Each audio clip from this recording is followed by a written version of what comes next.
is 5 seconds a remaining. better initiator, a better counter initiator against the Slardar initiations. Alam naman Radiant natin, team when back. Slardar blinks in, he can easily use that static storm to counteract any further engagements from the side of their enemies. So even though you don't ban out that life stealer, pwede mo pa rin pigilan ang pag-pick ng life stealer ng Team Onyx using that disruptor pick. So that's why Team NP chose to have this disruptor as their support, and Centaur Warrunner is their last pick for the second phase. 10 seconds remaining. This is the off-lane hero for them. It goes 5 fairly seconds decent remaining. against Weaver. Not so much against a Juggernaut, because Juggernaut can always use that Blade Fury to counteract yung physical Dire team mitigation na ginagawa ng Centaur Warrunner using his return damage. Naga So, wow, Naga Siren!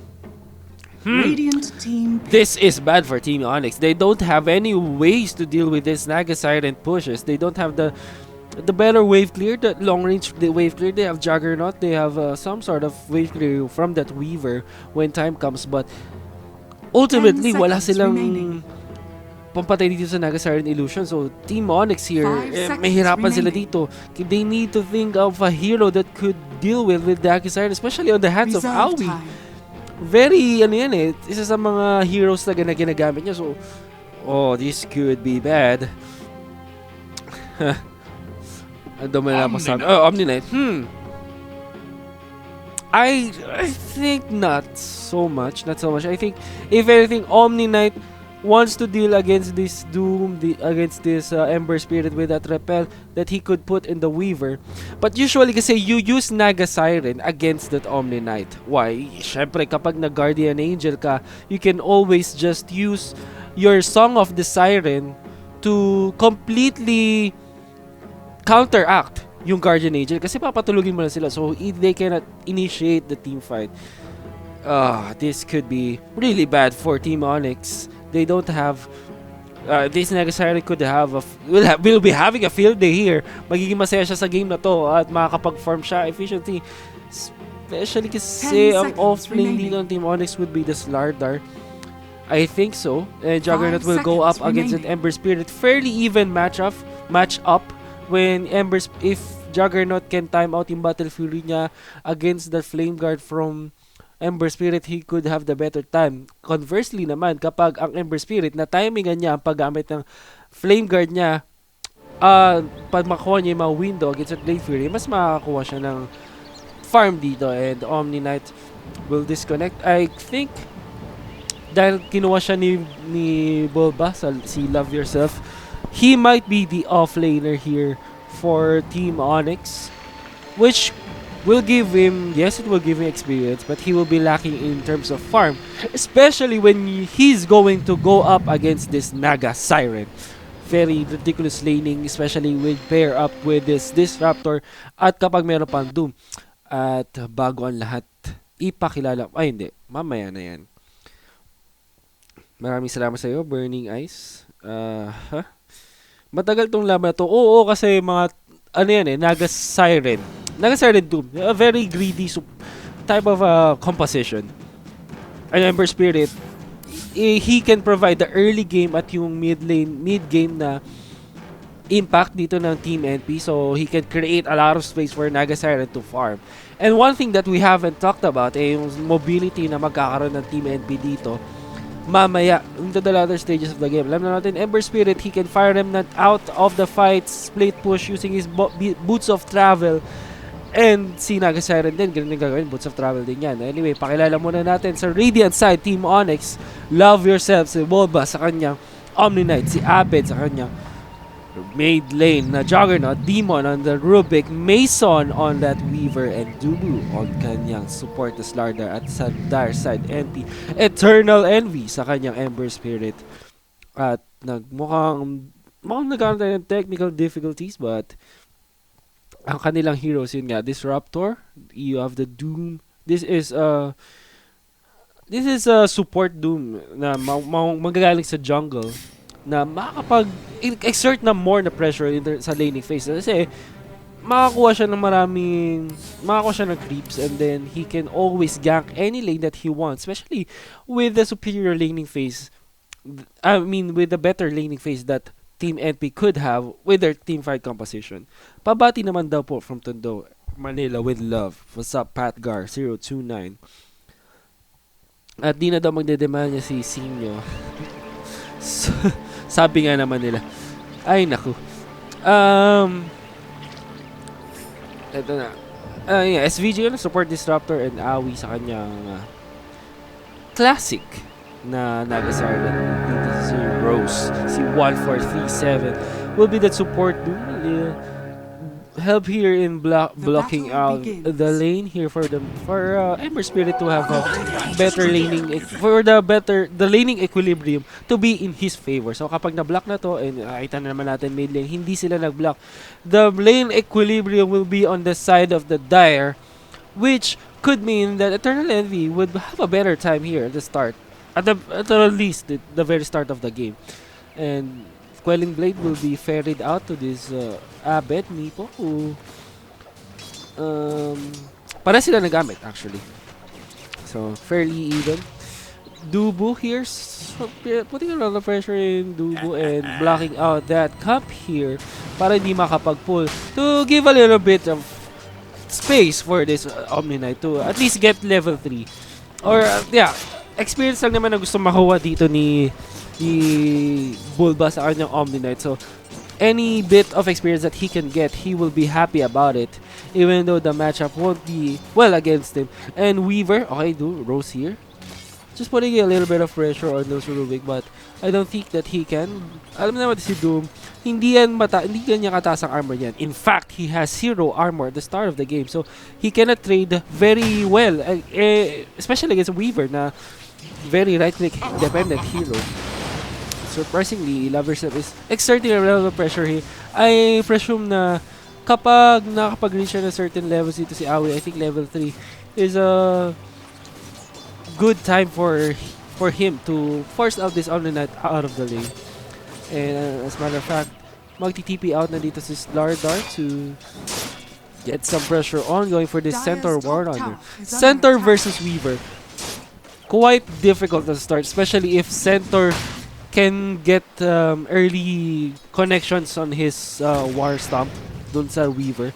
Double Edge will definitely tear this Weaver apart. Only 600 HP on himself yung pag nahuli siya dito. Although, I think there's gonna be a low chance na mahuhuli siya dito, especially with the Rubik. And when kapag nakita dito ni Rubik na papunta na yung Centaur War Runner dun sa Mipo, he can easily telekinesis and then juke him out of the lane for positioning wise dito sa Weaver. So I think that Weaver is gonna have the better time here. Abed will, again, we've discussed earlier, they can meron to Doom just with a DT rune actually looking to initiate, but again, telekinesis is there to save him. And nakita nyo naman, Gemini attack, almost 20% damage on top of that minus armor from that Blightstone sa Weaver. So with 0 armor, he cannot trade here. I think he might go to the other lanes instead. Although hindi naman niya siguro mapapatay din si Abed, especially si Abed meron siya nung Blade Fury. Actually, MSS devouring that Satyr Banisher to dish out those waves. Okay, Eternal Envy might go down here, although Demon with nuts. Okay, Fatebolt will close the deal. Actually, I was gonna say na hindi abot yung telekinesis, and Fatebolt much better range as compared to the telekinesis will take down the Ember Spirit. This means that Abed is gonna have a better time here in the mid lane as compared to the Ember Spirit. Although, of course, Ember Spirit can always go to the jungle if things go ham again. But anyway, here Bulba surprisingly is putting a lot of pressure on the side of Naga Siren. He actually got 11 last hits as compared to the Naga Siren na 15. If you're an offlaner and you're only 5 last hits behind sa katapat mong carry, talaga masaya ka para dyan. At kamusta naman ang bottom lane? Okay, Dubu here with the Infernal Blade pickup. Okay, sa Doom.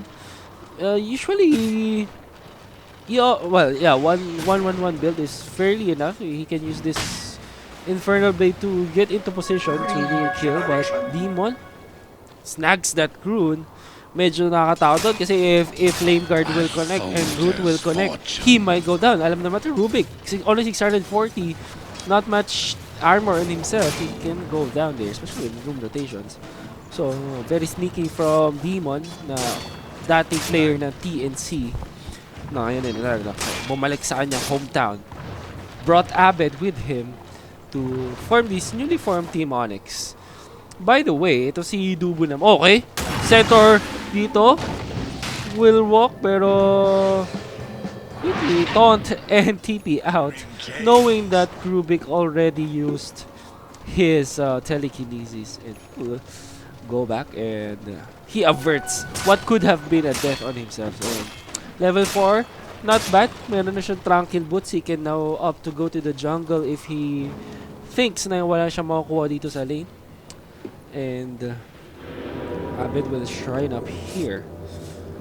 At yeah, in terms of laning phase, what do you want as Team NP? Of course, you want Ember Spirit to have at least the items that he needs, so he can go to the he can split push very well. So in terms of getting kills, Team NP not so much of a pressure. Ang gusto nilang gawin is mapag-farm lang. They don't necessarily want to be aggressively going into the face of Team Onyx.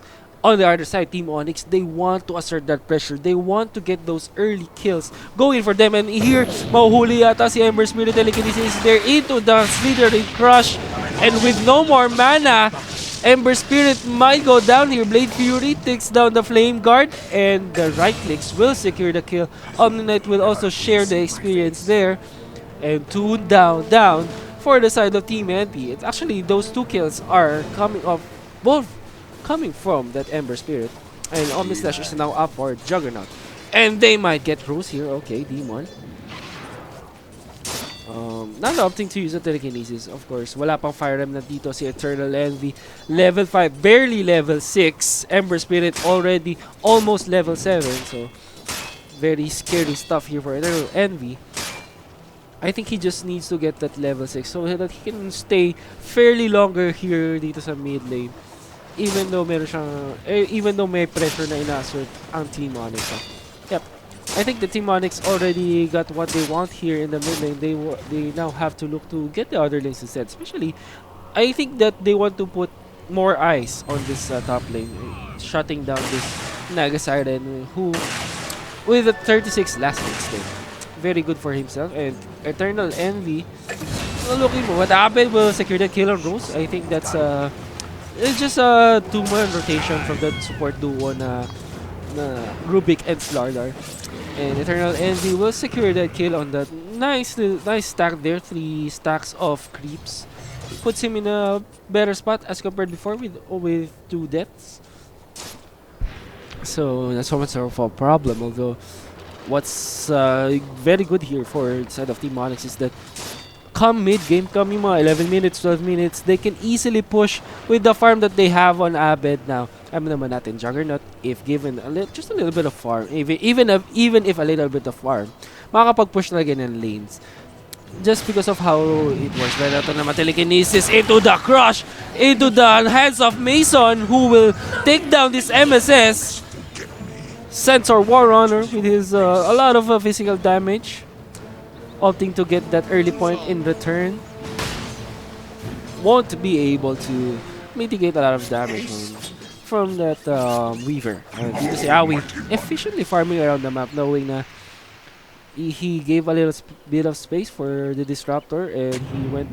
Actually, he's poising to clear creep skip dito. So ginamit niya illusions to slow down yung creeps dito, and use his I reckon he uses Riptide to get a little bit of creeps there para makapag-push na rin yung top lane to exert more pressure in the top lane. Especially when Team Onyx is looking to take this tier 1 tower in the mid lane. So he might force out some rotations, although I think that Omni Knight is self-sufficient enough to get to at least tank the waves. And Dubu here, just like the classic Dubu that we know, aggressively zoning out the heroes of Team NP by positioning himself well below tower. Fire Remnant in, Root will be there, but the Slither Crush will also connect. Glimpse is there, to kinetic field. Dubu will not survive for hero rotation.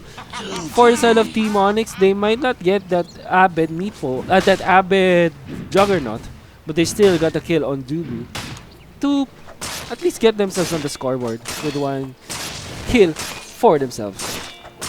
And 65 less hits on Weaver. He's having a better time in terms of who goes online first. Definitely Team Onyx. Team Onyx with the Juggernaut and Weaver. Mas mabilis siya makakuha. I mean, with a little farm, yan, 65 last hit, 64 last hit ng Juggernaut, makakapag-online na sila ng mas mabilis. And Juggernaut, I think, will get the Helm of Dominator first so that they can push the lanes with whatever creeps that they have. They can also get that Purge creep para naman makakuha sila ng team kills dito at Juggernaut will be spotted here by that Centaur Warrunner. Although he cannot be glimpsed back, syempre naman meron siya ng Blade Fury who does not go through yung glimpse doon. So he might be safe in here. Yeah, going back to what I'm talking about earlier, hindi mas maol na talaga maol ng Weaver at Juggernaut. Ang problema, meron kang Doom, meron kang Disruptor. This one of the better counter initiating kumbaga counter punching na support duo.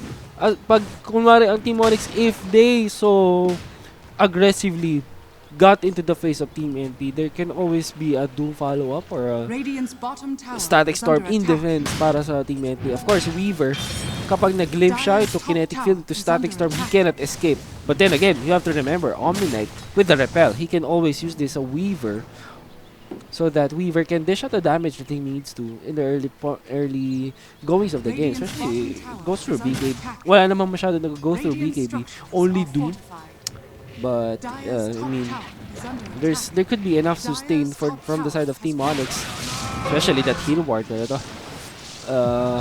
Sleep will be committed and Stampede out, Mamba out. Stampede just to secure that we won't be dead for him. So 2100 gold on him. At Abed, knowing na wala nang Naga Siren ulti, wala na rin Centaur Warrunner ulti, I think Team Onyx, this is the go time to take the tower. And although Doom is up here, so might be some sort of reservations. But again, Juggernaut picked second phase way well after that Doom. Alam naman natin, hindi ko alam kung alam nyo, pero Juggernaut kasi one of the heroes that goes well against the Doom, especially because of that healing ward. Whenever there's a Doom target, what they just do is pop the healing ward. Make sure that Juggernaut is not the target of that Doom. Probably he's not really the target here. I think Weaver is much more of the target for the Doom, for usage of the Doom. Tapos, so, if there's a Doom target, he can always just use the healing ward to get a lot of the damage. Actually, all the damage from the Doom. Completely neglected if left unchecked. So that's what the idea behind the Juggernaut pick is. Not only does it goes well against that Ember Spirit in terms of laning, talagang nakaka-counteract pa ito ng Doom.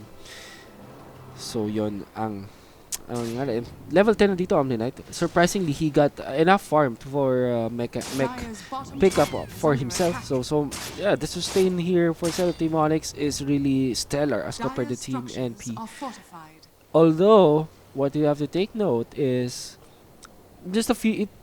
It took just a few minutes for this Naga Siren. Pero Stampede is committed. Kinetic Field, Static Storm. Mabubuhay ba siya dito? No, he won't. Double Edge is there to secure the kill. Rubik, Spell Steal, only catches that Statics. Forget that. Lightning Bolt ba tawag doon? Glimpse is there. Will catch this Lardar. 4 heroes or 5 heroes here. And 3 heroes down for the side of Team Onyx. Team MP with a better pickup on that Weaver. At pakita natin ang ating net worth chart. Yeah. Ay, hindi. Yung ano pala. Lista lang. Pero yeah, 2,000 net worth still in favor of Team Onyx, especially with the 2 towers that they got. Yung sa graph po, ay sa kaliwa, yung tawag dito? chart. Y ba yan? Net worth. Ayun. So still, again, Team Onyx still leading with in terms of net worth, just because of the fact that they got 2 towers and they are about to take the third tower for themselves, and the healing ward is there to sustain them. SVG won't be able to connect on that deny. And Team NP, they might be looking to trade here as a bottom lane, but ang idea na dito ng Team Onyx is to get that Roshan for Abed. And yeah, as we can see earlier, 3,800 gold on that Naga Siren, 3,900 now. He can get that Sacred Relic, the first piece of his Radiance. And you know, Song of the Siren might be committed here. Team Onyx might, okay, heal bump, Dubu, get that repel, he will live. Song of the Siren is there. This is the Better Nation, catches 4. They are on top of Team Onyx. Static Storm, Kinetic Field, and the Fire Remnant. Everything is committed. Time lapse will make him survive. 3 heroes down on side of Team Onyx. But the roots are there to keep that Weaver in place, even though meron pa siyang invisibility. And Team NP says, thank you for putting this Roshan low. Will gladly take this offering along with your 4 heroes. And Team NP showing us how to use this Naga Siren. And one thing to take note is that there was a ward here on the ramp of the mid lane. Dubu, okay. Kind of aggressive, but the center Warrunner, the troll, the dominated creep actually disables this Doom to retreat, and nakuha ng Omnislash doon si Abed to get 1 kill on that Doom, but that's a support Doom. I mean, he could tank that Omnislash and still be happy about it. And again, this last pick Naga Siren is proving to be so much of a bane for Team Onyx, although they still get the objectives that they want. Again, this is a juggernaut. He wants to take towers, and he will take towers, even with the Hemlock Dominator from 7. In fact, he leads in terms of net worth, although I imagine that this Naga Siren with the regions picked up will skyrocket in terms of farm. And the glimpse, fishing for a glimpse, but the root is there to catch 2. And the Static Storm, again, Kinetic Field on top of it, catches 3 heroes. And this might be the death of Abed. 2 heroes down, Guardian in Angel is there, but at what cost? Okay, rooted na dito si Weaver. Wow, they actually might be able to leave here, but here come the Team NP, rooted na naman si Omni Knight, and he will go down from the double edge. And again, another connection of that Searing Chains on Abed. Glimpse is also there, but the Blade Fury is there to make him safe. Stampede is committed. Abed might not be able to leave here. In fact, double edge will take him down. And Team MP, in terms of team fight, they are steamrolling against this Team Onyx. 12-5 ang scoreline dito, although the map is slightly opened up for Team Onyx because of how Team MP is winning these fights convincingly. Unti-unti na nila makukuha ang map control na kanina meron ang Team Onyx. In terms of net worth, they're definitely in the lead right now. I could imagine just the Radiance on that Naga Siren, and makakuha pa yata siya ng Arcane dito. So, pwede niya pang gamitin ito. Instant na Octarine Core. Free Octarine Core. Nako. Are we going to have 2-0 here? Yeah, I think that's not far from happening, especially with what Team NP has right now. Nako. Okay dito. Slardar looking towards the top lane and makapag-TP out si Ember Spirit here. Weaver might just look to trade here, put some pressure on the top 3-2 tower, while Team NP 5 heroes to Team NP are taking down this lane. What? Ember Spirit, Remnant in, Stampede is also committed, Glimpse is also there, Searing Chains. Okay, Repel is there to save that Rubik. So, yeah. Crisis averted from the side of Team Onyx. Although, every bit of win that they can, even though it's just the support surviving, they're gonna take it because they're lacking a lot of they're lacking a lot of momentum right now. I think that the timer has expired for Team Onyx. They weren't able to capitalize on their early advantages, and actually Eternal Envy here with the Flame Guard. One-on-one with Mason. Vale is also there. Time lapse is committed to Eternal Envy. Very questionable from Mason, but off-cam kill. Actually, two-man down here for Team Onyx. That Rubik and that Omni Knight. And what does that mean? That means a tier 2 tower in the mid lane will be taken here for Team NP. Dubu trying his best to get the Blink Dagger on his set. He's actually the lowest in terms of net worth. Only 2,700 in terms of net worth as compared to that Disruptor who now sits comfortably with 4,300 net worth. Almost twice what Slardar has. Eh, pag kinumay pa yung Rubik, luging-lugi talaga sila dito. And I guess as it's looking bleaker and bleaker para sa Team Onyx. Naku. Especially with this Radiance Illusions now. They have no ways to deal with.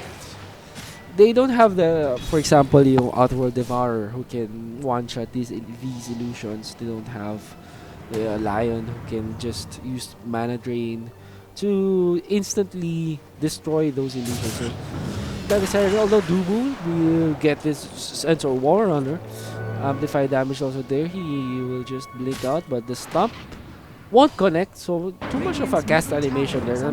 It's one of the slower mobs, but with Repel, I reckon he will leave here, although he has no TP, and Repel has expired. That means that your life will expire as well. 4 heroes here for Team NP, slowly and surely destroying this Omni Knight. SVG is wicked sick. You know that the game is going bad for you if your enemy support position 5 player is on a wicked sick streak.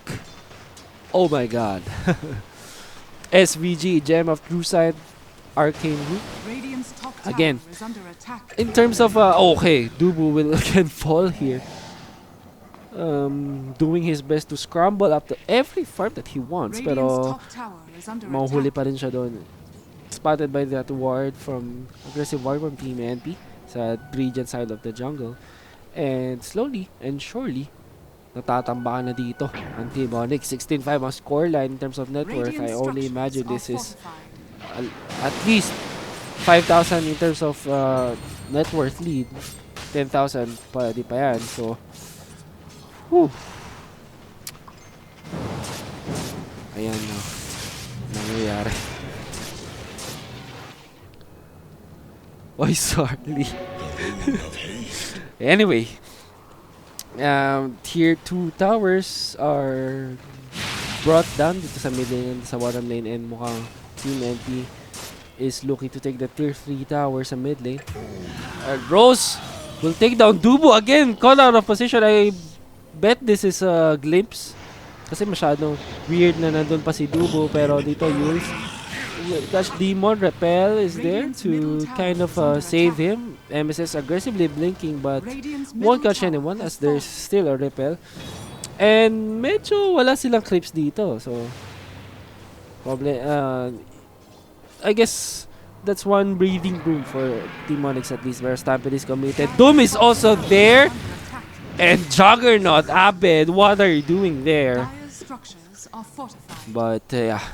Although makakuha siya ng Manta style doon, makabili siya ng item, pero still, namatay siya with no buyback for 40 seconds. I don't think that matters so much for Team NP at this point of the game. I think they can just safely and surely take this game. With those Naga illusions, just systematically push down the towers, take Roshan, take objectives, famine out Team Onyx from getting the farm that they desperately needed, and then just take the game slowly but surely. Ha! At Oh, what can Team Onyx do here? Well, there's nothing much. I think it, aside from getting the farm that, miraculously getting the farm that they can with the little map control that they have, they also need Team NP to kind of choke, I guess. I think naghihintay na lang sila na magkamali itong Team NP, makapag-separate sila ng few heroes using that Slash to maybe take down the Doom or that Naga Siren, kasi Ember Spirit will definitely not go down with no silence or no hard disables for Team Onyx. Although pwede sila makapag-change stand dito to secure Ember, but that would be too tall of an order for Team Onyx. At yeah, ito, mahuli nila dito. Telekinesis. Root is also there, but use easily to purge off. Yeah, I think this is a preemptive Yule Scepter for MSS. Glimpse is there. Wow! Super long range from SVG. Napakagandang positioning para sa ating Disruptor. Catching that Dubu. Kahit sobrang layo na niya. Wow. Very good communication, I think, from Team NP. I think the call was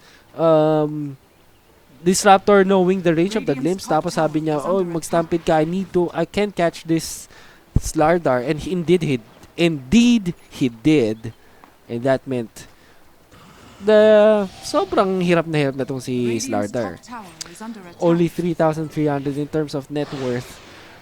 Far away from that Blink Dagger. I don't think that he can farm out this 400 gold that he desperately needs to get that Blink Dagger without a kill. I don't think he still got the space to actually get this farm. Nako. Sobrang convincing ng ginagawa ng Team NP dito.